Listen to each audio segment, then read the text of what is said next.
a gente terminou na última aula de ver um pouco a perspectiva do Kelsen e a teoria do ordenamento jurídico, tendo observado que o Kelsen tem uma posição interessante, que é, primeiro, para o Kelsen as antinomias não são um problema de lógica, são um problema do direito positivo, quer dizer, se o direito positivo quisesse, ele não preveria a regra, o princípio, o postulado de que não é possível haver normas contraditórias, de que a norma superior deve prevalecer sobre a norma inferior, de que a norma mais específica deve prevalecer sobre a geral. Isso é uma definição do direito positivo, diz o Kelsen, não é uma exigência lógica. Ao contrário do que diz a maioria da teoria do direito, o que diz a dogmática jurídica, que considera que é preciso ter critérios lógicos sempre para resolver as antinomias, os conflitos de normas. Bom, isso não faz muita diferença na prática, o fato é que todo direito positivo acaba incorporando de maneira implícita ou explícita alguns critérios para a gente resolver os conflitos de normas. E da mesma forma, o Kelsen dizia que não existe lacuna no direito, porque se a gente de maneira bem precisa, como o Kelsen pensava, de que uma norma encontra o seu fundamento de validade formal na norma superior, que é aquela que define a autoridade competente e o procedimento devido para decisão da norma respectivamente inferior, sempre que houver uma autoridade competente para tomar uma decisão, ela vai poder tomar a decisão que ela queira, tendo ou não uma norma mais geral para aplicar, para concretizar e ter o fundamento da sua decisão. Então, para o Kelsen não existe lacuna em sentido próprio, porque mesmo que o juiz tenha uma regra para aplicar o caso concreto, ele pode interpretar essa regra de maneira ruim, ele pode interpretar fora das possibilidades de sentido da regra, e ainda assim a sua sentença será válida se ele for a autoridade competente. Da mesma forma, se o juiz não tiver nenhuma regra para aplicar, ele vai criar a solução para o caso concreto. Então, para o Kelsen não tem nenhuma diferença entre esses dois casos de existir ou não uma regra aplicável, desde que exista uma norma que defina quem deve tomar a decisão. Bom, e essa visão do Kelsen, tentando atualizar o positivismo jurídico, que, como a gente viu, só retomando aí a argumentação do curso, como eu tinha falado desde o começo do curso, a gente tem duas questões, dois debates principais que a gente está vendo ao longo do semestre. Primeiro, entre positivismo e justnaturalismo, e o segundo, entre formalismo e antiformalismo. Então, a gente viu que o formalismo jurídico começou com um grande impulso no século XIX a partir das codificações, direito legislado sobre o costume, e no caso do common law, que é o direito mais baseado em decisões judiciais, houve uma tentativa de sistematizar esse direito a partir das decisões para o caso concreto, mas tentando construir um sistema a partir desses fundamentos das decisões casuísticas, vamos dizer. Em reação à ideia do formalismo de que sempre há uma decisão pré-definida pelas regras, pelos princípios reconhecidos dentro do sistema jurídico, surgiu o positivismo jurídico, com o Bentham, que queria propor uma ciência da legislação, e depois com o John Austin, que aí sim propôs o positivismo analítico, aquela ideia de uma teoria do direito que não vai conseguir dar certeza na interpretação jurídica, mas vai conseguir definir quais são os atributos mínimos de uma ordem jurídica, como dizia o Austin, dever, sanção e comandos emitidos pelo soberano. No meio desse então, formalismo, a reação do positivismo, outras correntes antiformalistas que vão mostrar que o direito realmente é indeterminado, ou seja, sempre a partir das regras positivadas você consegue justificar mais de uma solução para um caso concreto. Todo esse debate do século XIX vai chegar ao século XX, e aí a gente vai ter o Hart e o Kelsen como os dois grandes autores que vão tentar recuperar a ideia do positivismo e vão também se manifestar sobre o debate entre formalismo e antiformalismo. Então, lembrando, primeiro, o Kelsen vai enfrentar o justnaturalismo, vai afirmar o positivismo, ao dizer o direito positivo é um sistema dinâmico, ele pode ter qualquer conteúdo. E pelo exemplo que eu acabei de dar da questão das lacunas, o fato é, o direito positivo é um esquema de atribuição de autoridade. Sempre que houver uma autoridade que possa tomar uma decisão, ela vai tomar uma decisão por um ato de vontade, e não como mera dedução de um princípio mais geral que já estava pré-ordenado. Com isso, o Kelsen enfrenta o justnaturalismo, porque ele vai dizer só no direito natural é que faz sentido a ideia de que você tem um conjunto perene, eterno, no limite, de princípios, e que, a partir desses princípios, como a ninguém se deve lesar, pacta sunt servanda, dignidade da pessoa humana, propriedade, só no direito natural que faz sentido você pensar que todo caso concreto você consegue deduzir a partir desses princípios mais gerais. No direito positivo, não. O direito positivo trabalha atribuindo poder de decisão a diferentes autoridades. Tem uma margem de criação na sua decisão.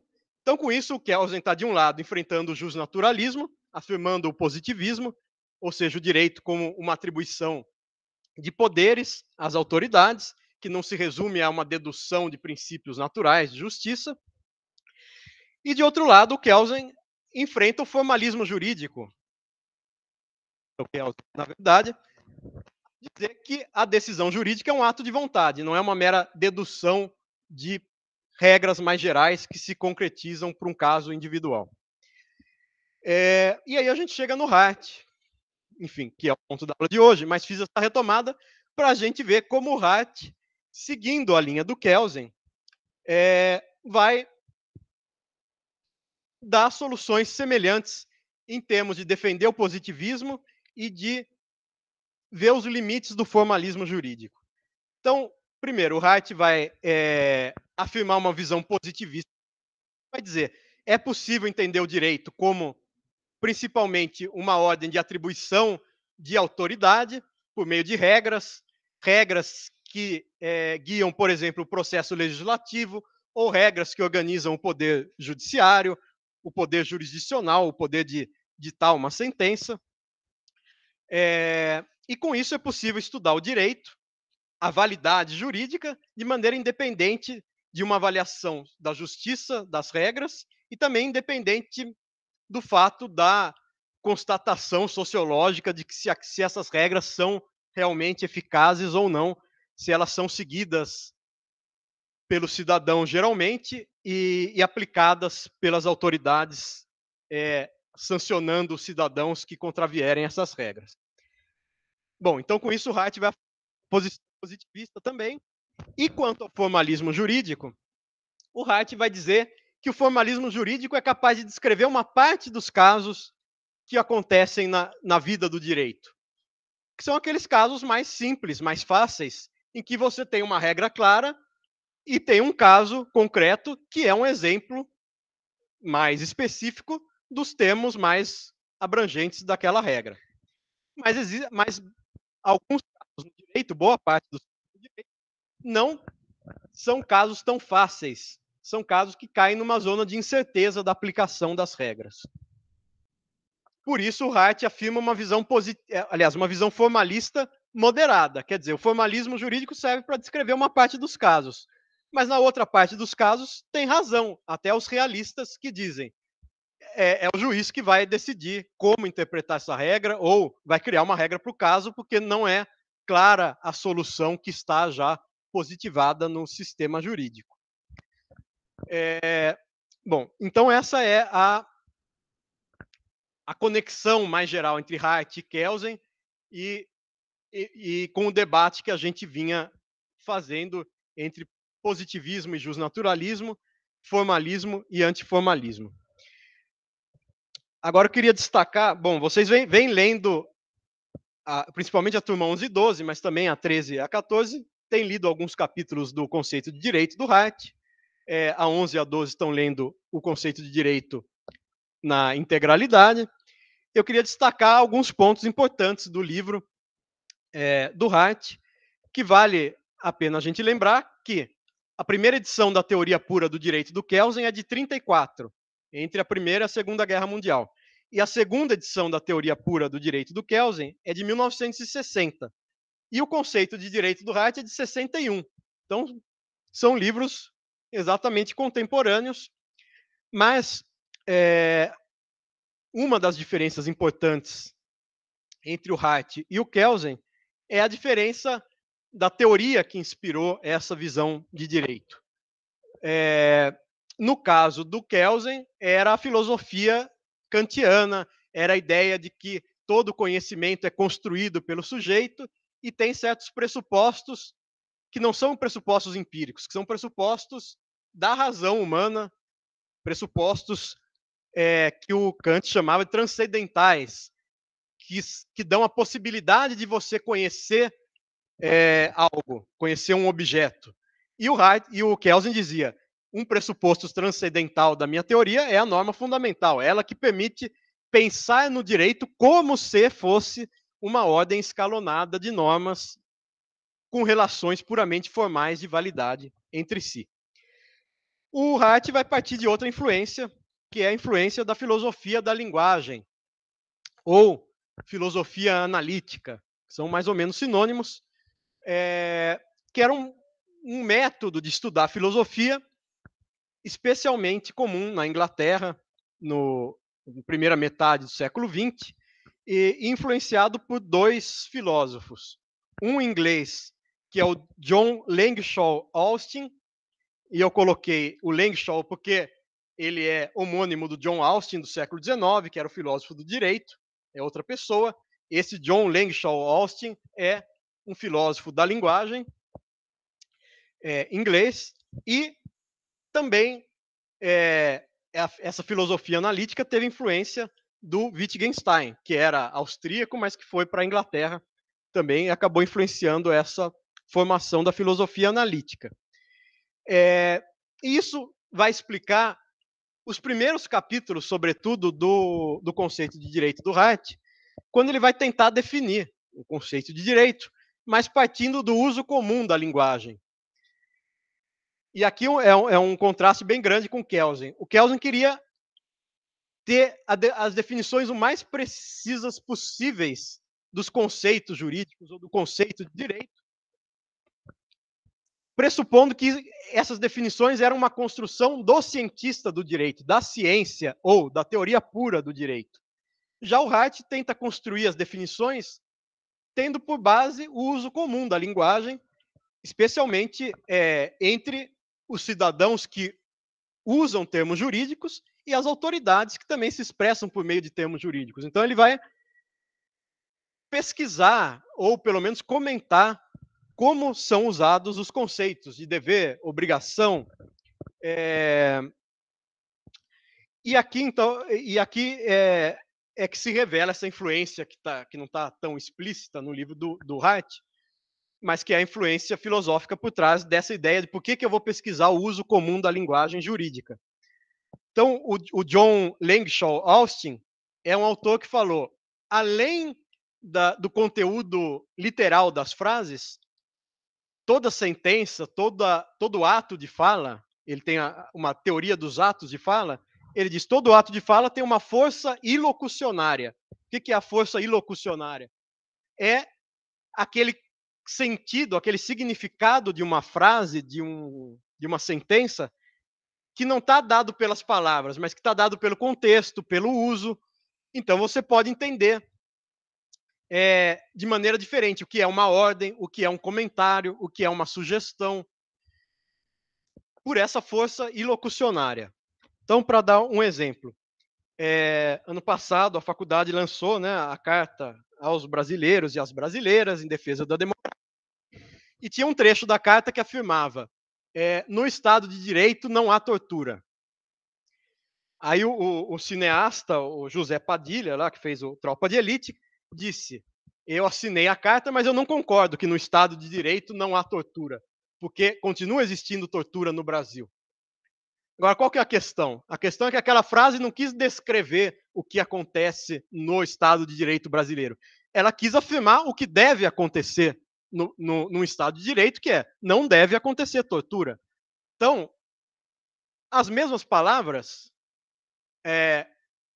no Estado de Direito não há tortura, a mesma palavra, a mesma frase pode ter o significado de descrever ou um significado de prescrever algo, de manifestar um ideal, um desejo,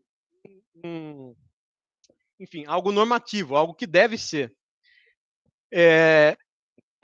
Da força ilocucionária que marca o conteúdo implícito das frases. E isso vai estar presente nas discussões que o Hart faz, por exemplo, quando ele diferencia ser obrigado a algo e ter a obrigação de alguma coisa. Ele dá um exemplo, um assaltante que manda passar o celular. Você se sente obrigado, você está obrigado a passar o celular se ele te coloca uma arma e manda você passar o celular. Agora, você não diz que você tem a obrigação. São frases muito semelhantes, mas vai dizer o Hart, na ideia de ter uma obrigação, está implícito algo que não está explícito na frase. É a ideia de uma regra. Sempre que você diz que você tem uma obrigação ou não tem uma obrigação, você pressupõe que você tem um padrão para julgar quando, quem, como se tem ou não se tem uma obrigação. E aí o Hart vai começar a discutir o conceito de regra. Bom, então isso era para dar um exemplo da ideia de força ilocucionária que vem da teoria do John Langshaw Austin. E o Wittgenstein tem conceitos importantes também no seu livro Investigações Filosóficas, que são os seguintes. O Wittgenstein vai dizer, existem diferentes jogos de linguagem. Então, uma mesma frase pode ter sentidos diferentes. Se eu estou resolvendo uma prova, se eu estou dizendo essa frase num palco, no meio de uma peça de teatro, se eu estou dizendo essa frase num livro jurídico ou num texto de ficção, quer dizer, eu tenho que compreender os jogos de linguagem em que estão inseridas as sentenças. Ligado a essa ideia de jogos de linguagem, o Wittgenstein vai dizer, cada jogo de linguagem está ligado a uma forma de... Então eu tenho que entender, primeiro, simplificando um pouco, mas eu tenho que entender em que contexto aquela frase se encontra, em que tipo de jogo de linguagem, se é teatro, é avaliação dentro da faculdade de Direito, é um discurso político, e tenho que entender que esse uso da linguagem faz parte de uma forma de vida, faz parte de uma prática social compartilhada. Então, não é um uso da linguagem aleatório. Eu tenho que entender se aquilo é uma obra de ficção, se é uma obra de não ficção, enfim. E para entender se uma frase ou uma regra, melhor dizendo, pertence a um sistema matemático, ou um sistema jurídico, ou um sistema linguístico, eu tenho que comparar essa regra ou esse padrão com outros padrões e ver semelhanças entre eles. Então, o Wittgenstein dizia, a gente não tem nenhum método definitivo para entender se uma regra é ou não uma regra matemática. Agora, eu posso comparar e ver se ela tem semelhanças de família com outras regras matemáticas. E assim eu consigo entender, por exemplo, se um determinado padrão segue uma progressão geométrica ou uma progressão aritmética. Se vai 2, 4, 6, 8, ou 2, 4, 16, e assim por diante. Enfim, a discussão do Wittgenstein era mais voltada à lógica e à matemática, mas ela tem repercussões para a nossa visão de regra jurídica, de padrão jurídico, porque, como eu dizia, toda essa discussão de filosofia da linguagem está implícita no tratamento que o Hart deu à ideia de regra. Então, o conceito mais importante do livro do Hart é o conceito de regra. Assim, o mais básico é o conceito de regra. Por isso que o Hart fazia aquela discussão, então, qual a diferença entre ser obrigado a alguma coisa e ter a obrigação de alguma coisa. Ter a obrigação implica a ideia de um padrão, de uma regra que eu estou usando para avaliar se eu tenho ou não aquela obrigação. E vai dizer o Hart, a partir da ideia de regra, eu consigo apreender o aspecto interno do sistema jurídico. Então, se alguém afirma, seja o Datena, seja o juiz, seja eu, seja você, se alguém afirma que alguém cometeu um crime, eu consigo entender o sentido desse ato de fala crime por referência a um padrão que é o padrão do direito brasileiro. Eu tenho que achar no direito brasileiro algum tipo penal que descreva algo parecido com o que aquela pessoa praticou, e aí eu consigo entender o sentido de crime. Então, apenas por referência a uma regra é que eu consigo entender o direito, independentemente do sentimento, do sentido de obrigação, independentemente também da probabilidade de sanção.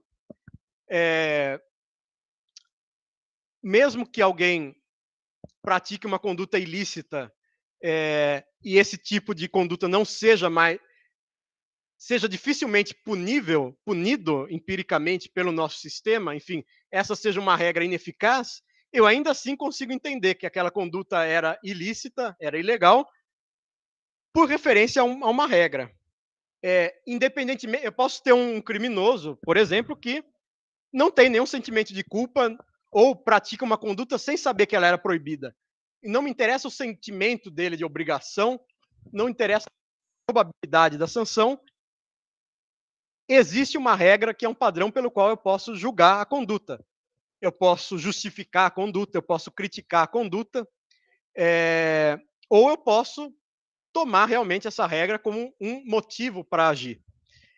E também para avaliar, criticar, justificar decisões das autoridades. Quando alguém critica uma decisão de um juiz, de um ministro do STF,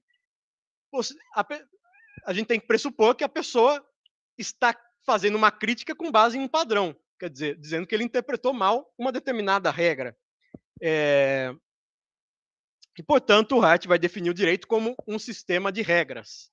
Quer dizer, então a unidade mais elementar é a regra e o direito é uma conexão de regras, ou seja, desses padrões compartilhados, que não estão na cabeça do sujeito. Vale a pena a gente lembrar.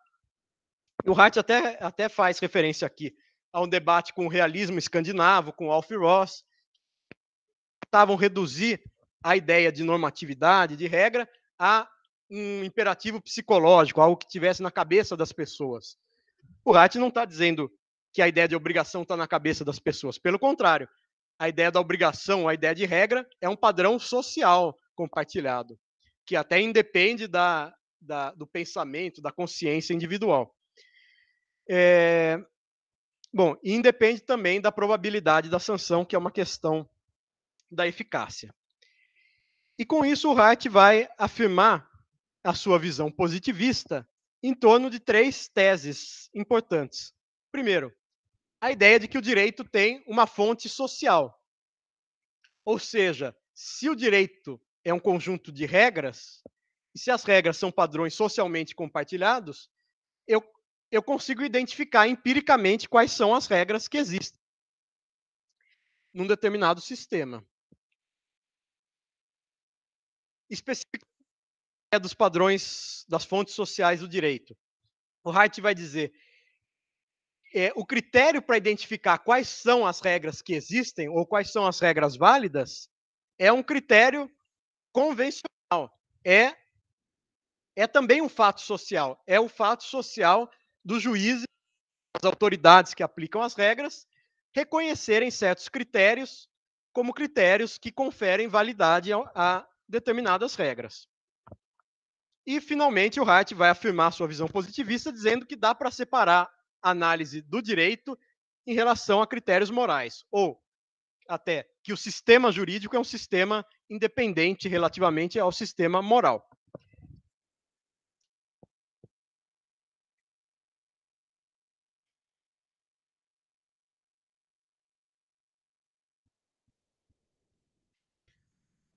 E aí, especificando outras 3 ideias que decorrem daquelas teses centrais do Hart, das fontes sociais do direito, da convencionalidade e da separação entre direito e moral. Uma coisa é o que o direito é, a teoria do direito consegue descrever o que o direito é, sem ter que avaliar, prescrever, criticar como o direito deveria ser ou deve ser. Isso tem a ver com o ponto de vista da teoria do direito para o Hart. Segundo o Hart, tem 3 pontos de vista pelos quais a gente pode entender o direito. Um ponto de vista é aquele ponto de vista que teria um cientista natural, um físico, um biólogo, que seria olhar os fatos visíveis do mundo e tentar observar regularidades. Então, se as pessoas costumam atravessar na faixa, eu vejo uma regularidade. Se algumas atravessam na faixa de pedestre e outras atravessam no meio da rua, eu não consigo identificar uma regularidade, uma regra que seria atravessar na faixa. Mas esse seria um ponto de vista fisicalista, que se resume aos fatos empíricos visíveis do mundo. É um ponto de vista externo extremo, vai dizer o Hart. É de alguém que nem sabe quais são as regras jurídicas, está simplesmente observando os fatos. Um outro ponto de vista, no outro extremo, seria o ponto de vista interno, que é o ponto de vista de quem está dentro do sistema jurídico, reconhece, aceita as regras vigentes no direito positivo. Então, um juiz, ou quando você atuar como um advogado, você está argumentando partindo do pressuposto da aceitação, do não questionamento das regras vigentes. Você tem que defender um caso de acordo com o direito posto. O juiz vai ter que resolver o caso de acordo com o direito posto. Esse seria o ponto de vista interno, que depende da aceitação das regras válidas. Agora, entre esse ponto de vista externo extremo, que é o que só observa os fatos brutos no mundo, os fatos físicos, e o ponto de vista interno de quem aceita, endossa o conteúdo moral das regras,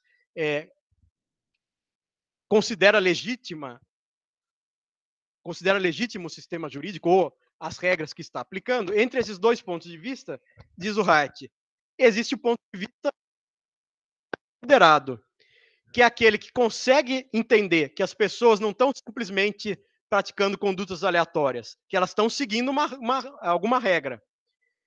Então, o ponto de vista externo moderado consegue compreender, apreender o aspecto interno das regras. Consegue entender que as pessoas param o carro no semáforo vermelho porque elas estão seguindo uma regra de trânsito, e não porque elas associam qualquer sentido aleatório à cor vermelha. Mas esse ponto de vista externo moderado não depende de você aceitar e muito menos de endossar moralmente o conteúdo das regras de um determinado sistema. Você consegue descrever o sistema sem se comprometer, vamos dizer, com o conteúdo desse sistema. Então, esse seria o ponto de vista próprio para a teoria do direito, diz o Hart. O teórico do direito nem vai tentar resumir o direito a fatos empíricos, físicos, psicológicos, como tentavam os realistas. Então, a gente vê que ninguém escreve, quer dizer, o Hart, o Kelsen não estão escrevendo suas obras de maneira aleatória, eles também estão sempre enfrentando outros autores. Então, ao rejeitar o ponto de vista externo extremo, ele está rejeitando a visão realista extrema de reduzir o direito a fatos sociais ou psicológicos, mas também o Hart quer fugir à ideia de que a teoria do direito tem que aceitar o conteúdo das regras para conseguir descrever um sistema jurídico, porque também isso aproximaria, talvez, a visão do direito de uma visão justnaturalista, de ter que justificar o conteúdo desse direito para conseguir descrevê-lo. Tudo bem, a dogmática aceita por uma questão de habilidade. O juiz tem que tomar um advogado que defendeu os direitos de acordo com as regras e isso é que explica o prático do direito. Agora, a teoria do direito, primeiro, ela não tem que dar uma solução direta para um caso concreto, e segundo, ela não tem que se comprometer com o conteúdo de um sistema jurídico, porque isso levaria a teoria do direito a discutir questões morais, portanto, a se aproximar de uma certa visão justnaturalista. Daí a ideia de que o meio termo seria o ponto de vista externo moderado. Eu consigo entender que as pessoas estão seguindo regras, que a conduta não é aleatória, Então, eu apreendo o aspecto interno das regras, mas não vou endossar essas regras moralmente, não vou aceitar essas regras em nenhum sentido. Vou simplesmente entender que existem regras que estão sendo seguidas e, com isso, eu consigo descrever um sistema jurídico. E isso, portanto, diferencia a teoria do direito da filosofia do direito, no sentido da discussão sobre justiça, e diferencia a teoria do direito da sociologia ou da psicologia, e diferencia a teoria do direito em relação à dogmática jurídica, que tem que aceitar as regras postas para argumentar. Tudo bem com relação a esse ponto de vista externo moderado do Hart? Eu só queria reforçar esse ponto. O ponto de vista externo moderado permite compreender o aspecto interno das regras. Esse que é o truque argumentativo do Hart. Você consegue entender o aspecto interno das regras, ou se você está aceitando as regras como um juiz, ou se você está fora do sistema, ponto de vista externo, mas consegue entender que os juízes e os cidadãos estão seguindo regras. Então, consegue aprender o aspecto interno das regras de um ponto de vista externo moderado.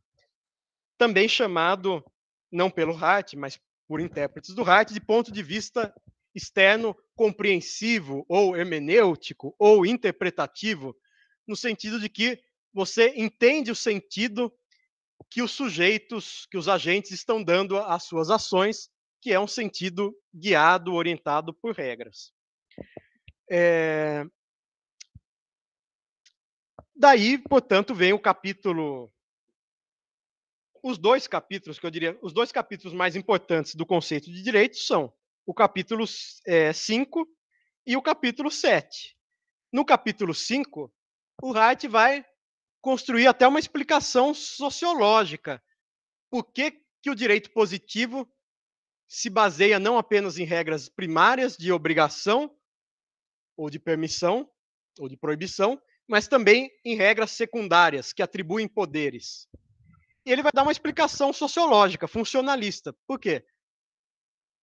Porque a consequência o efeito produzido por um determinado evento é adotado como causa explicativa daquele evento.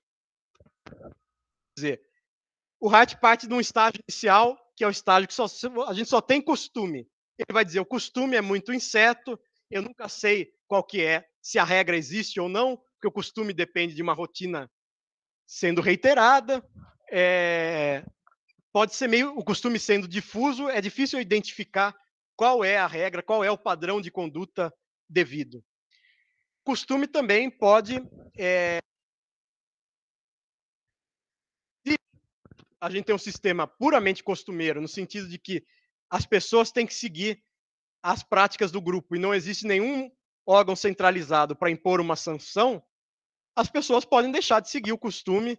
Então, existe um problema na garantia da eficácia das regras costumeiras.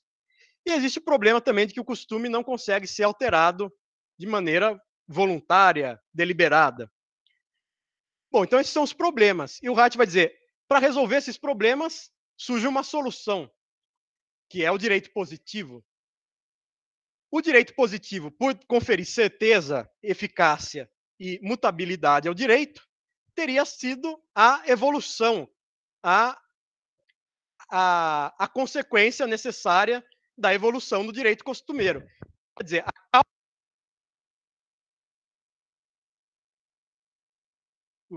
baseado em decisões de autoridades, teria sido justamente os efeitos positivos que traz o direito positivo, que é a certeza, a eficácia e a mutabilidade do direito.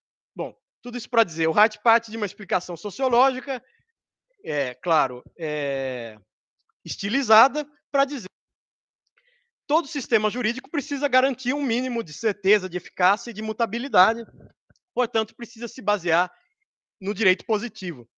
Agora, para se construir um sistema de direito positivo, eu não posso só ter regras de obrigação, dever, permissão, proibição. Eu preciso de regras que se referem a outras regras. que são as regras secundárias.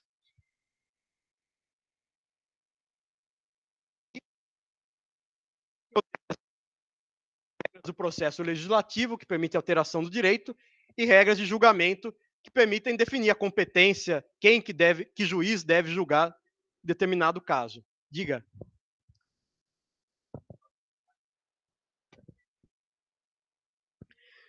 Sim, na explicação do Hartz, o sistema de direito vai se basear em regras que conferem poderes. Então, eu diria, todo sistema de direito positivo tem regras secundárias.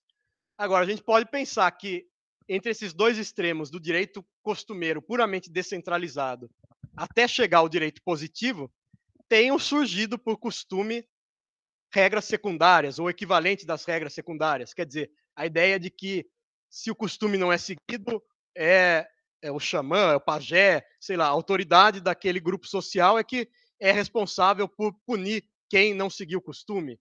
Então a gente pode dizer, é possível regras secundárias de julgamento, de alteração é mais difícil, né? Mas regras secundárias de julgamento podem surgir de maneira costumeira. Claro, o Reich está falando de dois extremos de uma evolução, né? De um estágio de direito puramente descentralizado, costumeiro, até o estágio de direito positivo. Mas pode pensar em regras costumeiras secundárias. Agora, todo sistema de direito positivo tem regras secundárias. Nem todo sistema de direito costumeiro tem regras secundárias. Acho que seriam essas as afirmações. Diga.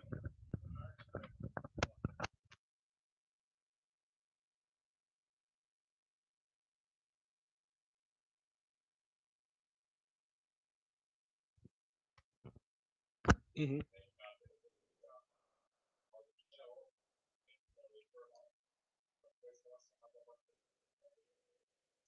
Uhum.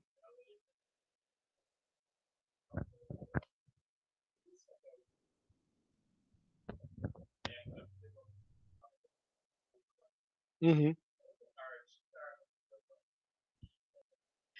Eu vou chegar no formalismo em seguida. É o tópico seguinte aí da textura aberta da linguagem. Já vou comentar.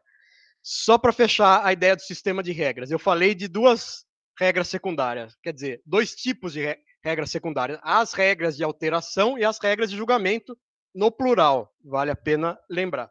Qual que é a regra secundária que está faltando aqui? Dos três tipos que o Haidt dizia de regras secundárias. Vocês lembram? Hã? De reconhecimento. Então, regras secundárias são regras de alteração, de julgamento e a regra de reconhecimento. Então, quais os diferenciais da regra de reconhecimento? Enquanto você tem várias regras de alteração e de julgamento, vocês vão ter ao longo do curso Código de Processo Penal, Código de Processo Civil. A gente pode dizer que todas elas são regras de julgamento, todas são relacionadas à atribuição, às formas de exercício do poder jurisdicional. As regras de alteração do direito são principalmente as regras do processo legislativo, que estão na Constituição, estão no regimento interno da Câmara, do Senado, são regras de alteração do direito. Todas elas são regras válidas, são regras do direito positivo, são regras que estão escritas em algum lugar, basicamente. A regra de reconhecimento, como eu disse, primeiro, é uma só, e o grande diferencial é a regra de reconhecimento não é uma regra positiva, não é uma regra válida, nem inválida. A regra de reconhecimento não está submetida ao critério da validade, porque ela é uma regra não no sentido jurídico positivo, ela é uma regra social, no sentido de uma regularidade social, não só de uma regularidade, mas de uma regularidade que cria um padrão e um sentido de obrigatoriedade. Então, eu diria, a regra de reconhecimento é uma regra costumeira, não uma regra de direito positivo. Agora, é uma regra costumeira, um costume de quem? Um costume de todos os cidadãos em geral? Não. Um costume das autoridades encarregadas de aplicar o direito, que o Hart chama em inglês de officials. os oficiais, as autoridades, principalmente os juízes. Por isso o singular, porque a regra de reconhecimento é uma convenção, é um. Claro que os juízes fazem uma ata e fazem, mas é um acordo tácito.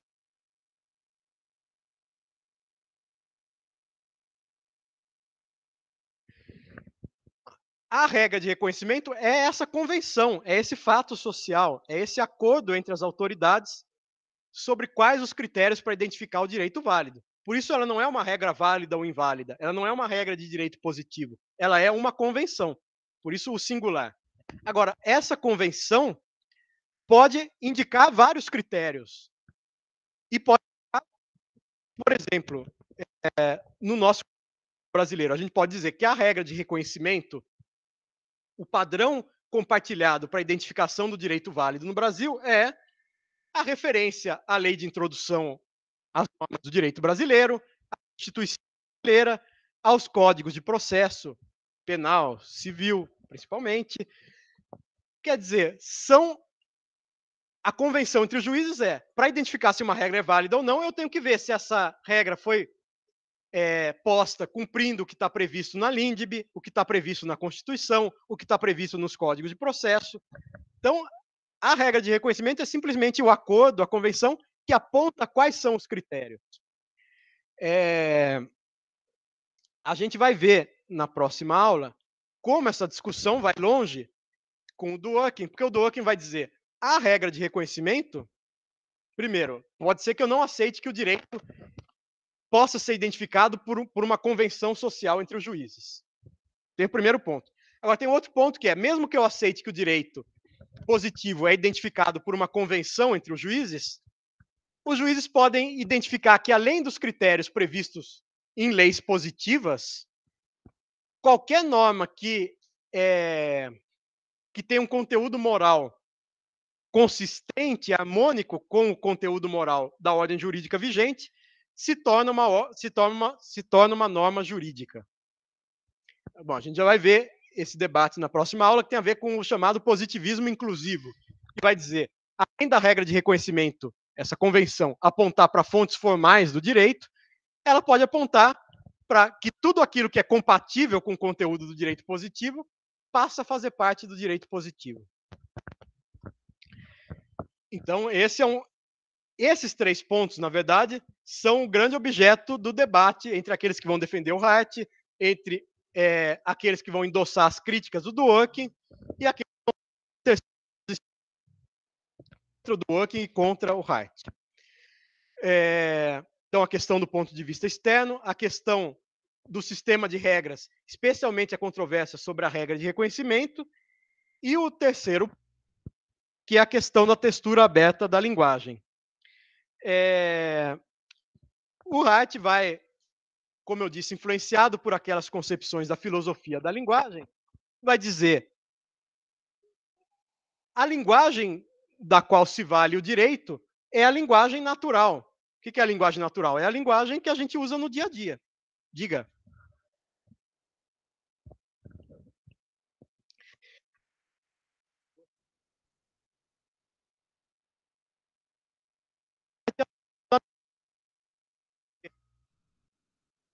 Para o Kelsen, é um pressuposto que está na mente de quem quer avaliar o direito. É um pressuposto lógico, é uma condição de possibilidade de conhecimento do direito, se eu quiser compreender o direito como uma estrutura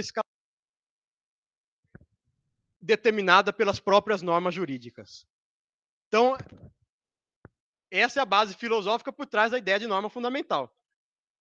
E aí você, claro, você vai progredindo de uma norma inferior a uma norma superior, a norma fundamental fecha o raciocínio para que a gente não tenha que regredir ao infinito e achar qual é o fundamento de validade de uma Constituição, por exemplo. A Constituição é o conjunto das normas superiores do direito positivo. Não tem nenhuma norma que confira validade à Constituição. Eu tenho que pressupor uma norma, que é a norma fundamental. Senão, eu tenho que apelar, que é a teoria do poder constituinte, que vai dizer o fundamento da Constituição não é outra norma, é puro ato do poder, é uma evolução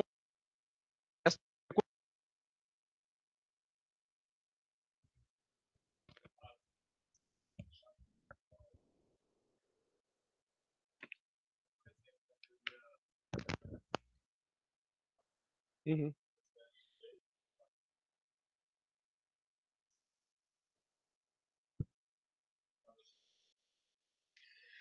Bom, vou repetir aqui para quem não ouviu. Se a gente pensar a ideia da norma fundamental em comparação com uma teoria justnaturalista como a do São Tomás de Aquino. Bom, claro que tudo tem precedentes filosóficos. O São Tomás falava de 4 tipos de normas. Quer dizer, na norma de direito positivo, você teria as leis.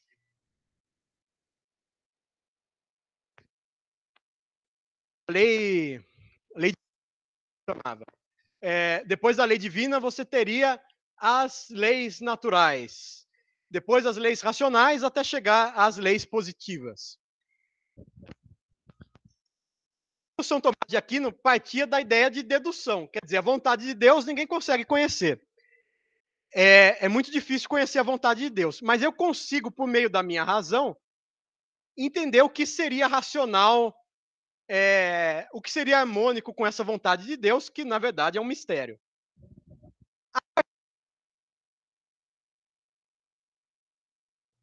Direito positivo só seria válido se fosse justo, e só será justo se obedecer a esses princípios gerais da razão.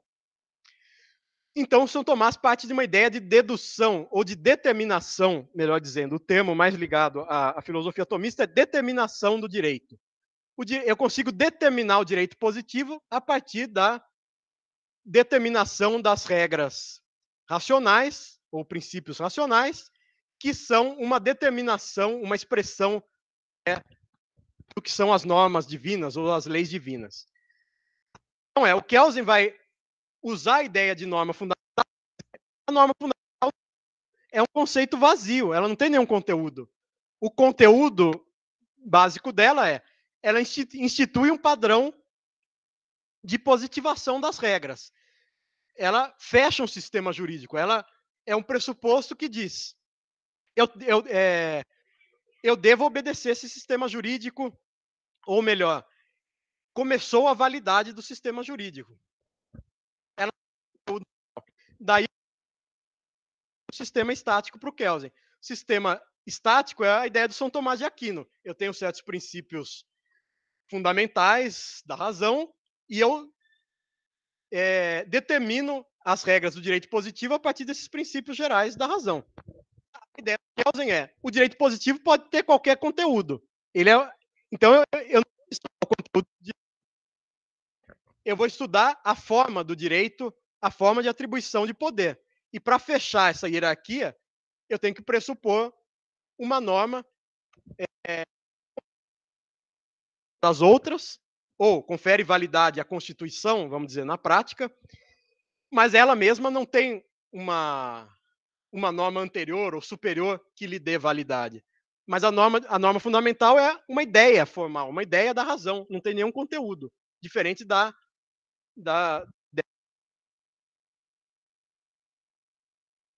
Aquino.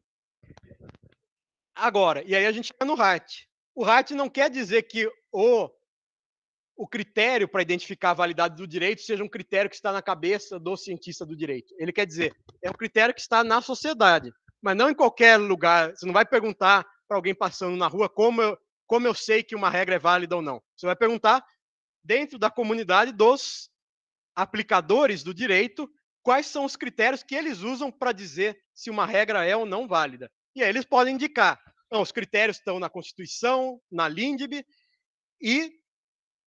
ou a gente pode pensar, eles também reconhecem critérios morais. Eles dizem que tudo que for de acordo com a dignidade da pessoa humana é uma norma do direito brasileiro. Essa é a discussão que a gente vai ter sobre regra de reconhecimento. Só que a regra de reconhecimento, então, é um padrão social, é uma convenção social. Não é uma construção formal da teoria do direito, da ciência do direito, como a norma fundamental do Kelsen, nem é uma ideia de princípios necessários da razão, como nas teorias justnaturalistas. Quer dizer, o equivalente para explicar a ideia de sistema jurídico, todas elas têm uma função explicativa equivalente, mas uma é a ideia de que você consegue determinar o conteúdo do direito, a outra diz eu não consigo determinar o conteúdo do direito, mas eu tenho um princípio formal para conhecer o direito, que é a norma fundamental, e o Hart diz, eu tenho um padrão social que eu consigo identificar, que é a convenção das autoridades, que é a regra de reconhecimento, como eu estou dizendo, no singular. Diga.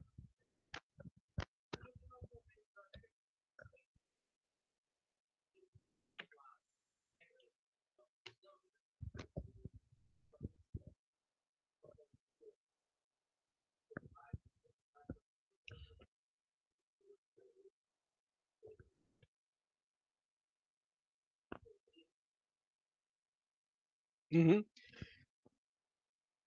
Aqui a pergunta para quem está acompanhando é com as regras de alteração. A gente pode pensar numa determinada comunidade, os juízes podem dizer a regra de reconhecimento são todas as regras de alteração e de julgamento definidas no direito brasileiro. Agora, a ideia é, a gente tem que encontrar na comunidade dos juízes ou dos aplicadores do direito, de maneira mais ampla, qual é o critério que eles usam. Eles podem dizer, o critério para a gente reconhecer se algo é válido ou inválido no Brasil é só a Constituição. Claro, porque uma lei pode ser inconstitucional, o Código de Processo Civil pode ser inconstitucional, o verdadeiro critério de validade ou invalidade é a nossa Constituição escrita. Tudo bem, você vai dizer, a regra de reconhecimento indica que no Brasil, o que os juízes consideram como critério para dizer o que é válido ou inválido é a Constituição, e ponto final. Ou a gente poderia descrever de uma outra forma, é a Constituição, também as regras sobre processo legislativo, sobre processo civil, penal, desde que sejam constitucionais. Ou eu posso ir para a Inglaterra, que não tem uma Constituição escrita, e aí eu vou ter que identificar outra convenção entre os juízes, quer dizer, o que eles apontam como fonte do direito, que outras regras são válidas, tendo algum padrão, já que eles não têm uma Constituição escrita. Eles podem dizer, identificar um conjunto de decisões judiciais importantes, como precedentes vinculantes, que vão determinar os critérios para você reconhecer se uma lei do parlamento, ou se uma decisão judicial, ou se um ato administrativo é válido ou não na Inglaterra. Então a gente está num nível de abstração aqui, um pouco, que é a ideia de uma teoria geral do direito. Eu não sei se o país tem uma Constituição escrita ou não. Então, eu sei que é um sistema que atribui poder a autoridades, é um sistema de direito positivo. E aí eu posso pesquisar nos diferentes sistemas de direito positivo o que as autoridades entendem como critério. Mas você tem razão. Pensando no nosso sistema de direito positivo, basicamente a regra de reconhecimento vai apontar para aquilo que a gente reconhece como regra de processo jurisdicional e de processo legislativo, ou seja, regras de alteração e de aplicação do direito. Mas também a regra de reconhecimento incorporaria essa ideia. Tudo bem, a gente identifica como critério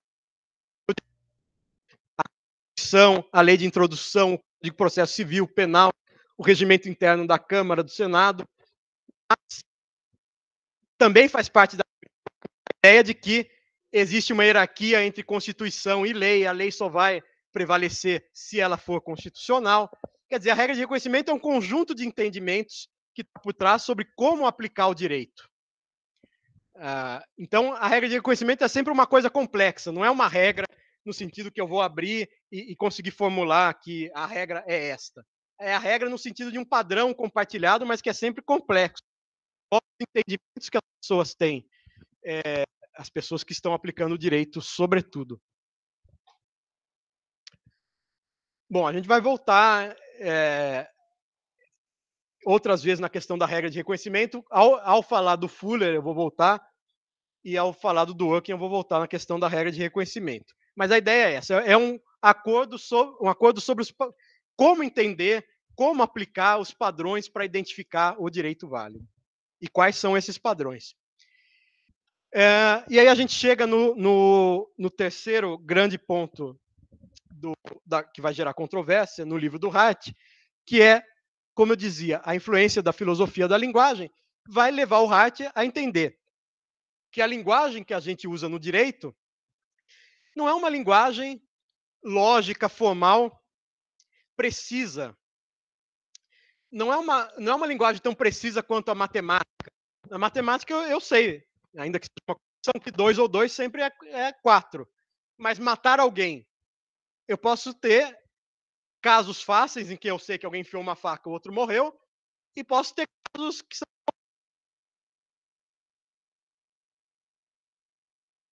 coisas nesse meio tempo até a pessoa morrer, ou a pessoa não chegou a morrer, sofreu uma doença, facada. Os casos jurídicos são complexos. Então, o direito usa a linguagem ordinária, a linguagem que a gente comunica no dia a dia. O Hart nem pretende formalizar essa linguagem. Ele pretende simplesmente apontar o fato de que a linguagem que a gente usa é indeterminada. Ou seja, vocês lembram que o Kelsen falava de que existe uma moldura das possibilidades de sentido das normas. No último capítulo da teoria da teoria pura do direito, o Kelsen vai dizer: o juiz decide como ele quiser, se ele for autoridade competente, mas existe uma moldura. Quase sempre uma norma permite mais de uma interpretação razoável. Então tem interpretações dentro da moldura do razoável, do justificável, e tem interpretações que estão fora da moldura de sentido. E o juiz decide ou dentro ou fora da moldura. Kelsen. Por isso eu dizia, o Kelsen não é um formalista. E o Hart vai dizer o quê? O Hart vai dizer: as regras do direito positivo são basicamente expressas em linguagem, especialmente por escrito, né? Mas essa linguagem é indeterminada, tem uma textura aberta. Então, para dar um exemplo assim, meio bobo, mas às vezes está escrito banco. Você não sabe se é de centro de um banco escolar ou se é um banco instituição financeira. Claro, as regras jurídicas podem ter alguma ambiguidade, alguma vagueza, alguma indeterminação. E aí o Hart vai dizer: mas também não dá para eu considerar que o juiz decide o que ele quiser. Se alguém enfiou uma faca, um sujeito humano enfiou uma faca no outro sujeito, o outro sujeito caiu sem vida, ele morreu. Então é um caso claro em que eu consigo entender o sentido da frase matar alguém e relacionar a esse evento que ocorreu. Portanto, não é verdade que o juiz sempre cria o que ele quiser da sua cabeça. Existe um constrangimento da linguagem, do sentido da linguagem, em que são formuladas as regras, que vai limitar as decisões justificáveis. É verdade, um juiz pode tomar uma decisão ruim, pode interpretar de maneira absurda uma regra, mas, em geral, o fato das regras serem formuladas em linguagem limita o arbítrio do juiz, limita a sua discricionariedade. Porque tem casos que caem no núcleo de certeza da regra. Então, vai dizer o Hart, numa metáfora: toda regra é formulada numa linguagem ordinária, tem um núcleo de certeza e uma zona de penumbra.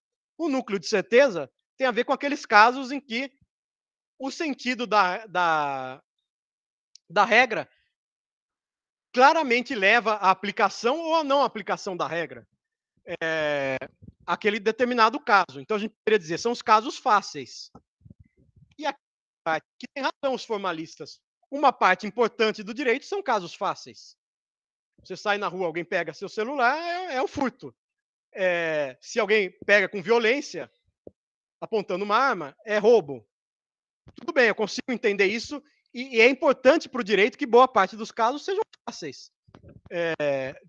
Que o direito tem que ser aplicado dessa maneira burocrática, mecânica. Mas os formalistas não têm toda a razão, porque existem realmente casos que vão importar em incerteza, em determinação do direito, casos que caem na zona de penumbra das regras, que a gente poderia chamar de casos difíceis.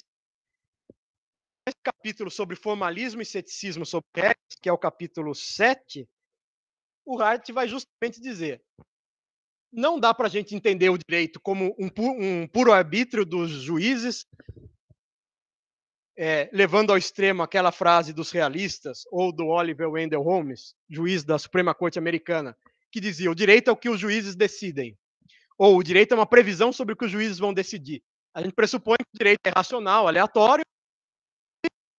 Bom, eu vou ver a família do...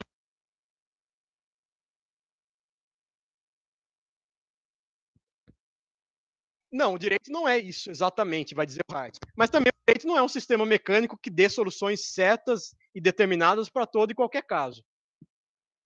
Portanto, o Hart vai ficar nesse meio termo, entre os formalistas e os realistas. Os realistas ele chama céticos, quer dizer, o poder de determinação das regras na construção das decisões jurídicas, especialmente das decisões judiciais.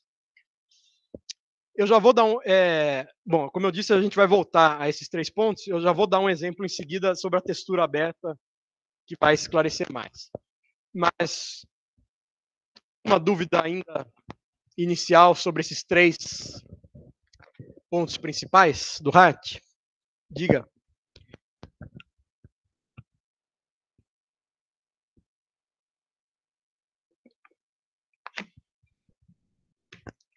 Não, quem popularizou a distinção entre casos fáceis e casos difíceis foi o Dworkin, na verdade.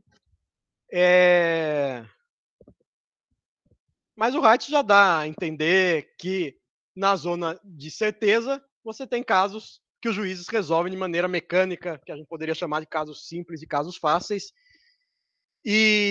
Na verdade, só no pós-fácil, ao conceito de direito, que o Hart vai escrever, enfim, não se sabe quando, mas vai ser publicado depois que ele morre, e em 94 vai ser publicado o pós-fácil, pós-escrito. Aí o Hart vai usar a nomenclatura hard cases, casos difíceis, que foi popularizada pelo Dworkin. Mas a ideia é a mesma, quer dizer, você dizer que tem casos em que é certa a aplicação ou a não aplicação da regra, e casos em que existe dúvida, é a mesma coisa dizer que são casos fáceis ou casos difíceis.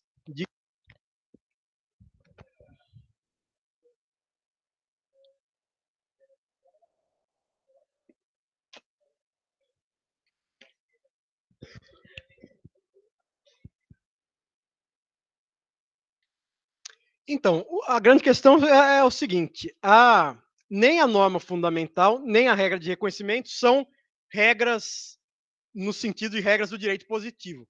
Agora, a norma fundamental é algo que não está no mundo empírico, está no mundo da razão, é um pressuposto para entender o mundo. Como o Kant pensava, o espaço, a noção de espaço e a noção de tempo não estão no mundo, são um pressuposto da mente humana para compreender o mundo físico. E o Hart vai fazer um paralelo entre o que o Kant falava do mundo físico e vai dizer, eu estou colocando palavras, quanto é o pressuposto do tempo e do espaço para entender o mundo físico. Agora, o Hart está dizendo, tudo bem, a gente no mundo, as pessoas não falam, essa é nossa, criando um conceito de reconhecimento que faz referência a um fato objetivo no mundo, que é a convenção dos juízes. Então, eu posso pesquisar, posso fazer uma opinião no judiciário brasileiro e perguntar para os juízes como vocês se reconhecem. E aí, condensar, compilar esse conjunto de entendimentos e dizer, essa é a norma, essa é a regra de reconhecimento no Brasil. Mas a regra de reconhecimento é um fato social. Esse que é claro que na prática as pessoas se pode fazer esse tipo de pesquisa, mas na prática a faculdade de direito serve, entre outras coisas, para inculcar na nossa cabeça qual é a regra de reconhecimento, quer dizer, como a gente entende, identifica e aplica as regras do direito brasileiro. Então, é um conhecimento meio que disseminado, implícito. E a gente até poderia fazer um outro estudo sociológico, como as faculdades de direito transmitem a convenção social sobre qual é o direito válido no Brasil. Mas é um social a diferença. Fatos. Enquanto a norma fundamental não existe no mundo dos fatos. Que é a reconhecimento. Reconhecimento não é direito positivo, porque ela não é uma decisão da autoridade. A gente poderia dizer, é um costume das autoridades. É um direito costumeiro das autoridades. Quer dizer, porque é um padrão que as autoridades compartilham e consideram obrigatório. A gente pode ter um juiz decidir contra a sua consciência, entendendo que que os critérios para reconhecer a validade do direito são esses critérios, ainda que eu não concorde com o resultado que esses critérios vão levar, com qual norma eu devo aplicar, eu vou aplicar essa norma porque eu entendo que isso é um padrão social que vai além da minha interpretação ou do meu juízo moral pessoal, né? Então, nesse sentido, que é um fato social, porque é um padrão compartilhado.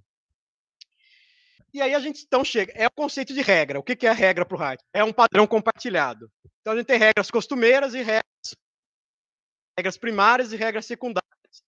As regras de alteração e de julgamento são regras de direito positivo. A regra de reconhecimento é uma regra social. É um padrão social, só que não é de direito positivo.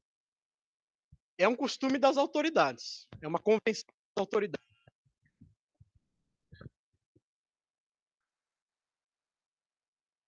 Para fechar a visão do Hart, só queria destacar, como eu disse, vocês estão lendo alguns capítulos, a 13 a 14, todos os capítulos, a 11 a 12, mas só para reprisar alguns pontos importantes. Primeiro, o Hart, logo no prefácio, ele vai dizer: a minha teoria tem influência, é uma teoria jurídica analítica, com isso ele está fazendo alusão àquele tipo de filosofia da linguagem que eu comentei no começo da aula, filosofia da linguagem ordinária, que não tenta formalizar o enunciado na prática comum, pelos cidadãos e pelas autoridades. E o Hart vai dizer, também pode ser lido como um trabalho de sociologia descritiva. Justamente por quê? Porque ele está pesquisando a prática social no uso dos conceitos jurídicos e está identificando que, no fim das contas, um sistema jurídico tem por fundamento empírico um fato social, que é a convenção das autoridades, que é a regra de reconhecimento.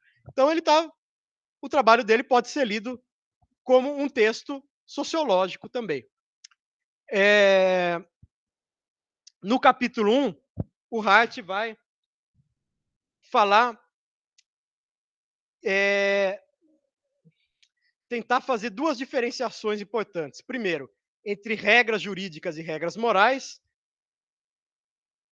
E aqui, para afirmar uma visão positivista do direito, que consegue diferenciar o que é direito, o que é moral. Mas o Hart também vai dizer que tem uma questão importante, que é diferenciar o direito de ordens baseadas em ameaças. No capítulo 2, ele vai, de novo, voltar a falar de direito, comando e ordem.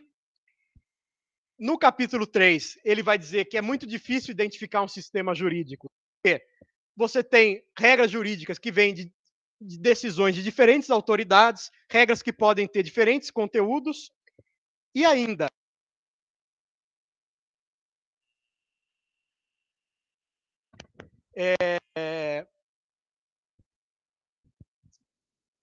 que autor considerava que toda regra jurídica contempla, prescreve uma sanção? Kelsen. Então é um ponto importante da diferença entre Hart sobre a influência filosófica, que num é a filosofia da consciência do Kant, no outro é a filosofia analítica. Um ponto jurídico muito importante é, para o Hart, para o Kelsen, toda norma jurídica prescreve uma sanção, direta ou indiretamente. Se ela não prescreve diretamente, ela tem que estar ligada a uma norma que prescreve uma sanção. Inclusive, a nulidade é uma sanção para o Kelsen. Se você faz um contrato sem obedecer as formalidades legais, se você faz um testamento sem ter o número de testemunhas exigido por lei, ele vai ser nulo. E o Kelsen vai dizer, a nulidade é um tipo de sanção. E o Hart vai dizer que não, que as regras jurídicas são tão diversas que a gente, inclusive, pode ter regras com sanção e regras sem sanção. As regras de conduta, aquelas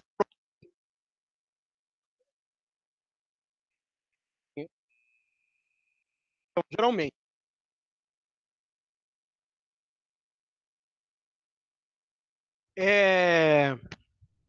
e se não forem cumpridas, simplesmente não vão gerar os efeitos jurídicos necessários.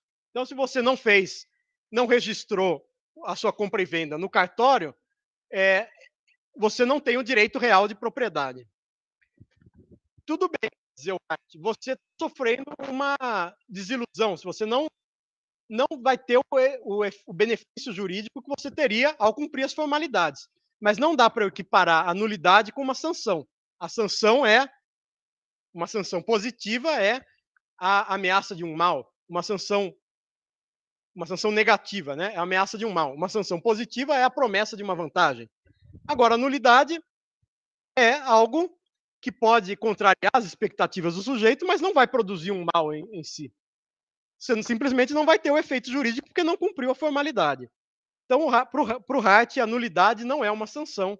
E por isso, além das normas, além das regras de conduta, a gente tem as regras atributivas de poderes. Tanto as regras que atribuem poder a um juiz, ao legislador, ao administrador público, quanto as regras que atribuem poder no âmbito da autonomia privada para os cidadãos fazerem um contrato, um testamento, um ato jurídico, um negócio jurídico. Essas são regras que atribuem poderes e estão ligadas à possibilidade de uma pensar, justamente porque o Hart está tentando entender como as pessoas usam as ideias, os conceitos jurídicos, ele pensa, as pessoas entendem que a nulidade não é uma sanção, não é algo errado. Você nunca vai associar um estigma, por exemplo, a quem praticou um ato nulo, da mesma forma como você associa um estigma a quem praticou um ilícito civil ou um ilícito penal.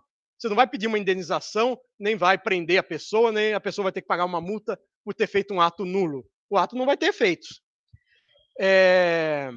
Então, a nulidade em si mesma não é uma sanção. Claro que podem ter vinculadas ao mesmo ato, mas a nulidade não é uma sanção para o Hart.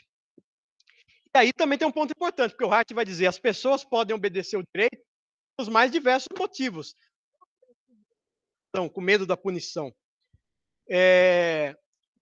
O Hart fala da figura, ele imagina, o homem confuso é aquele que não sabe o que ele deve fazer, ele vai procurar no direito qual é a regra para agir naquela determinada situação. Então, uma das formas, um dos motivos para as pessoas obedecerem o direito é aquilo simplesmente está previsto, prescrito no direito, como a forma de agir. Claro, as pessoas também podem agir de outras formas, com medo da punição, ou podem agir conforme o direito, porque já era a maneira como elas moralmente se comportariam, independentemente do direito prescrever ou não aquela conduta. Então, a gente não sai por aí matando as pessoas, não só para cumprir o Código Penal, mas porque a gente, em geral, considera que moralmente não é justificável matar as pessoas. Então, a motivação moral reforça o fato da proibição jurídica. Bom, concordando ou não com o conteúdo das regras, eu acho que tem que ter uma regra, tem que ter um sistema jurídico. É legítimo que tenha um sistema jurídico, então eu vou seguir o que esse sistema jurídico prescrever. As pessoas obedecerem o direito são os mais certos, não são apenas e, portanto, também a nulidade não é uma consequência que a gente pode associar a regras atributivas de poderes, que envolvem regras secundárias, inclusive de alteração, de julgamento, tanto das autoridades públicas quanto do cidadão privado ao fazer um contrato, um testamento. Mas o que eu vinha dizendo é que o Hart tem preocupação em diferenciar o direito de ordens baseadas em ameaças ver o que o direito tem a ver com a ideia de comando, de ordem, e chega no capítulo 4 do conceito de dizer. O John Austin, que foi o precursor do positivismo analítico, tentava definir que o direito era um conjunto de ordens do soberano habitualmente obedecidas pelos súditos, sob ameaça de punição. Então, isso gera a ideia de dever, o dever é cumprir a ordem do soberano, é evitar a sanção é o que reforça o comando do soberano. Pensando de uma maneira muito figurativa, o soberano dá a ordem, o cidadão tem que cumprir. O Hart vai dizer, essa explicação é muito tosca, como diz meu tio. É muito tosca porque ela não explica 3 problemas. Se o direito é um conjunto de ordens do soberano, como que eu explico que as normas jurídicas continuem sendo válidas e continuem impondo obrigações a despeito da mudança do soberano? E aqui que o soberano é tanto um soberano absolutista, é o rei que vai impor toda e qualquer norma, quanto eu posso pensar que o soberano é o poder legislativo. Mas mesmo assim, o poder legislativo muda de tempos em tempos. A gente tem as legislaturas, os mandatos. Como que eu explico que o direito continue sendo válido, embora Ulisses Guimarães morreu? Os constituintes de 88, vários morreram. Por que eu continuo obedecendo à Constituição de 88? Segundo problema da explicação do Austin, se o soberano é aquele que tem o poder máximo dentro de uma comunidade, poder superior a todos os outros poderes, como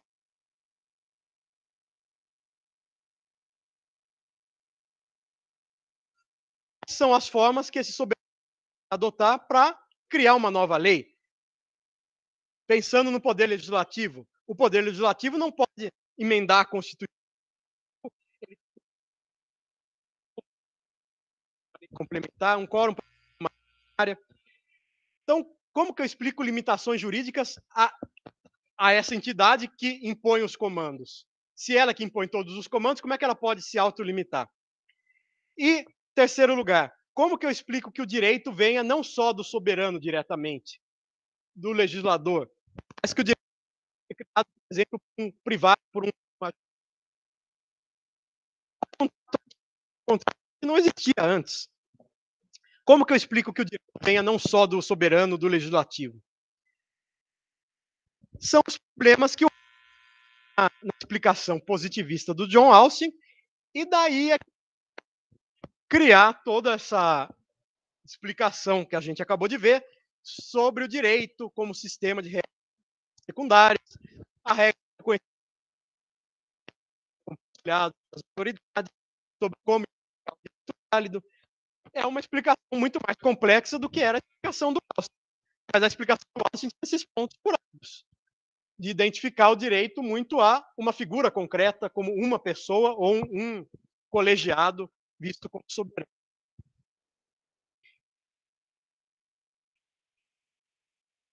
Externo, extremo, ele está associado.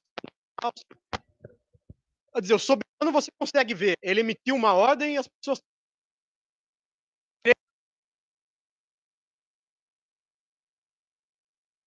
estão, ou que elas podem usar para justificar, para criticar, para avaliar suas ações. Portanto, o direito implica a ideia de regra.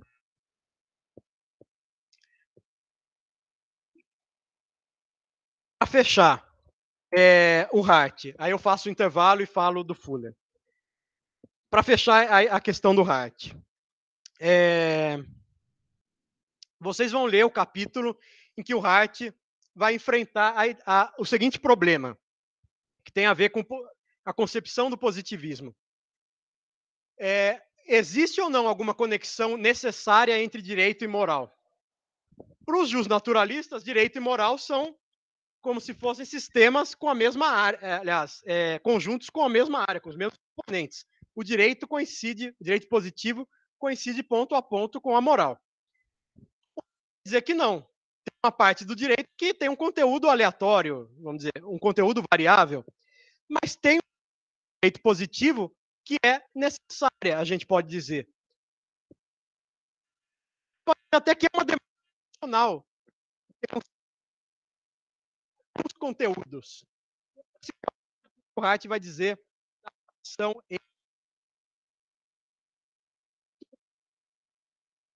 necessário de direito moral. Aliás, de direito natural. O que ele vai dizer?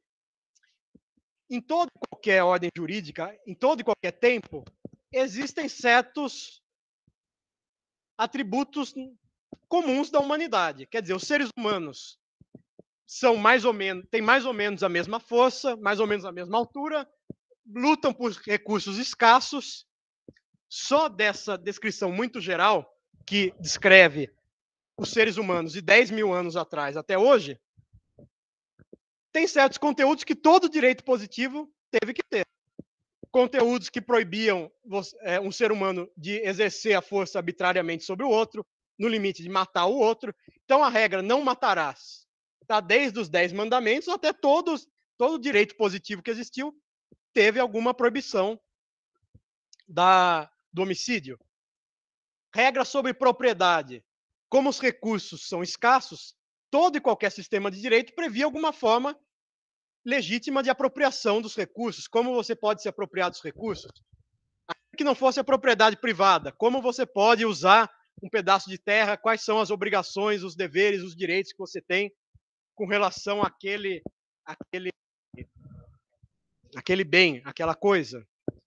Enfim, o Hart vai descrever um pouco essas regras que são comuns a todo e qualquer direito positivo e vai dizer, elas estão ligadas a fatores como os seres humanos têm um altruísmo limitado.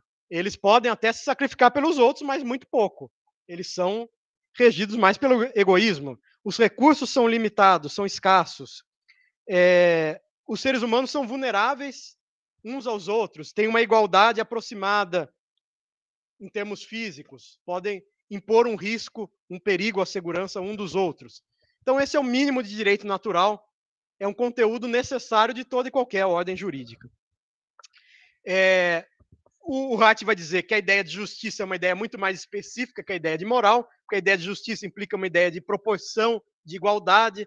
Então, são questões de dever e responsabilidade. Direito compartilha com a moral, ainda que o dever moral nem sempre coincida com aquilo que é o dever jurídico, mas a ideia de justiça implica uma aproximação maior entre a moral e o direito, ainda que os conteúdos sejam diferentes. E no pós-escrito, que a gente vai discutir mais, na próxima aula, inclusive, que vocês vão ler, o Hart vai voltar a se defender com relação aos pontos principais da sua teoria e as críticas que o Dworkin apresentou à sua visão positivista.